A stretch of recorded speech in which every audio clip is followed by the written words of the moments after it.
Hello, I'm Dimitri Andrews, the Business Administrator for the Platteville School District.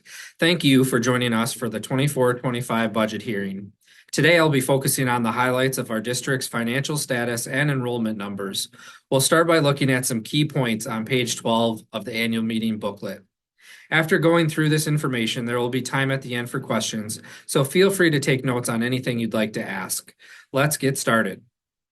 The general budget for this year is approximately $22 million.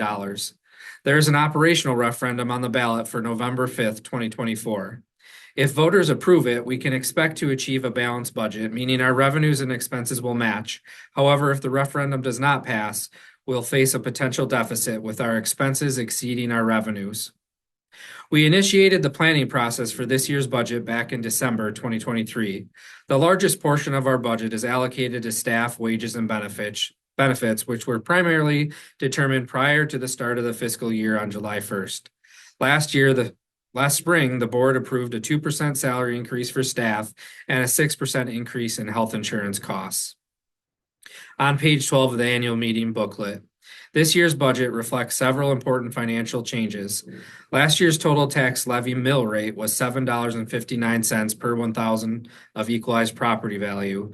And this year it's proposed to be $7.02 if the November referendum passes, or $7.05 if it does not.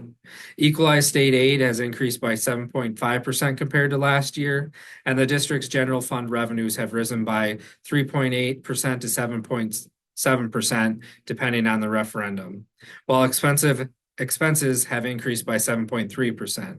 The proposed total tax levy for 24-25 is expected to be at or below last year's level. Regarding staffing, there are no new positions, but the district has reduced some staffing due to budgetary restraints. In terms of maintenance and operation costs, there are planned upgrades, including additional security cameras, secured glass, and technology for new spaces, along with an increase in property and business insurance costs. At the bottom of page 12, you'll see the property tax calculation table. It shows that our projected expenses for 24-25 are $22.2 million, and our projected general fund revenues are projected to be $22.2 million with a past referendum, or $21.4 million with a failed referendum. However, this is an estimate, and actual numbers may change by the end of the 24-25 school year, which ends on June 30th.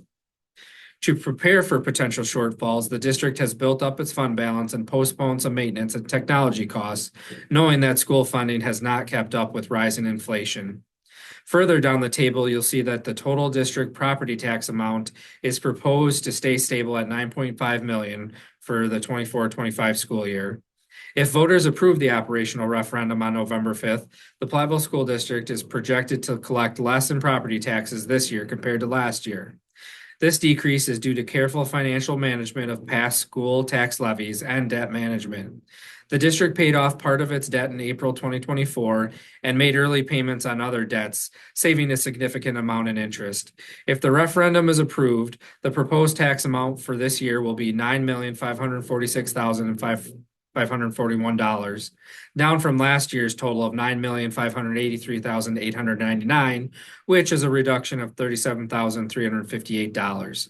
If the referendum does not pass, the proposed tax amount for 24-25 will remain at the same level as last year, while still allowing for early debt payments to reduce future interest costs. In both cases, the total amount of property taxes for this year is proposed to stay at or below last year's total tax level. The total property value in the district has grown by 7.6% since last year. When property values rise, the total tax amount is divided across more property value, which means the overall tax rate is proposed to drop from last year's $7.59 to either $7.02 or $7.05 this year. Page 13 includes the formula to determine our revenue limit for this year. Schools in Wisconsin are funded partly based on the number of students they have, and it's a 3-year rolling average. Last year, our student average was 1,553 students. This year, our student membership for funding purposes is 1,570 students, which is an increase of 17 students. Our enrollment has been stable over the past several years, and it has seen a slight increase this year compared to last year. For the 24-25 school year, our revenue limit is set at $18.2 million.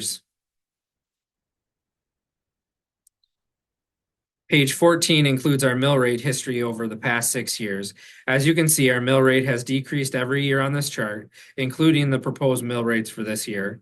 There's also a comparison of last year's total tax levy compared to this year's two total tax levy scenarios. In both of this year's proposals, the total tax amount for the districts is expected to be the same or lower than last year. Page 15 begins with a line graph illustrating the annual increases in our equalized property value over the past several years. The most recent years have seen the largest property value increases in quite some time, likely due to primarily inflation and property reassessments. At the bottom of page 15, you can see our fund balance as of June 30th for each school year. Having a solid fund balance helps our district get better ratings for borrowing money, reduces the need for temporary loans, and allows us to plan wisely for the future. In the 23-24 school year, we made some careful financial choices to avoid using our fund balance, mainly by postponing certain maintenance and technology upgrades. The fund balance is meant for one-time expenses, not for ongoing or recurring costs. This is one reason why we're seeking a recurring operational referendum on November 5th. While we currently have a good fund balance, we could run out of those funds quickly without more reliable sources of income. Page 16 has our enrollment information. Enrollment or student membership is determined by the number of students we have. Every school counts its students on the third Friday in September. This count reflects the number of students on that particular day. This year, our enrollment is 12 more students compared to last year. Our membership FTE shows the 3-year rolling average of students. Overall, our enrollment has remained stable. Additionally, we compare our numbers with area nearby school districts, and Platteville still has the highest student enrollment in Southwest Wisconsin. On page 17, the first pie chart shows that our revenue limit for this year is $18.2 million. Out of this amount, 31% comes from property taxes and 69% comes from state aid. The second pie chart highlights the sources of our Fund 10 general fund revenue. These percentages vary from one school district to another in Wisconsin. The Fund 80 Community Service Fund supports community services in our schools, such as a weekend custodian, our community resource officer, and a crossing guard. This year, the total budget for Fund 80 is $80,000. It's less than last year because the district has a fund balance to spend down from previous years. Page 18 to 22 has our official budget adoption information. Our major funds list revenues first and expenses second. It starts with Fund 10, which is our general fund where the majority of school district business takes place. It follows with information for our special project funds, which is Fund 21. Fund 27 is our special education fund. Fund 38 and 39 is our debt service fund. Fund 49 is our capital project funds for our capital referendum. Fund 50 is our food service fund. And Fund 80 is our community service fund. At the bottom of page 22, it has two proposed property tax levies.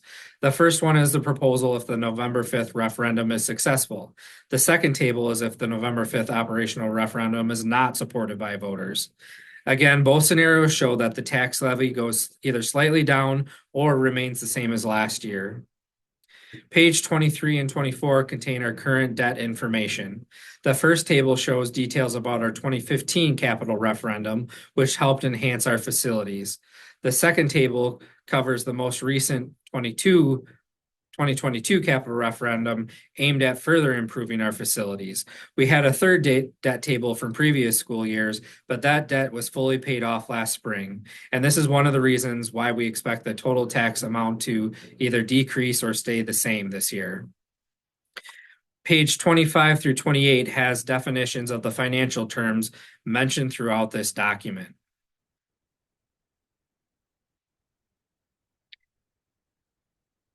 Page 29, there's a graphic of our district's You Belong statements along with our professional learning community poster. As we conclude the 24-25 budget hearing, I'd like to take a moment to reflect on the key aspects of our financial situation. Our district continues to prioritize responsible budgeting, ensuring that we meet the needs of our students, staff, and community while remaining fiscally sound. The operational referendum on November 5th will play a crucial role in determining our financial outlook, and we appreciate the community's continued support in this process. The district has worked hard to keep the tax levy stable despite rising costs and maintain our district's commitment to high quality education. I want to acknowledge the work of our staff and administration and school board in managing resources carefully and planning for the future. I hope today's presentation has provided clarity on the district's financial health, our enrollment trends, and the steps we're taking to ensure long-term sustainability. I encourage you to stay engaged with us as we move forward. Your support and involvement are vital in shaping the future of our schools and our students so that the Platteville School District can ensure high levels of learning for all in a safe, inclusive learning community, every student, every day. Thank you.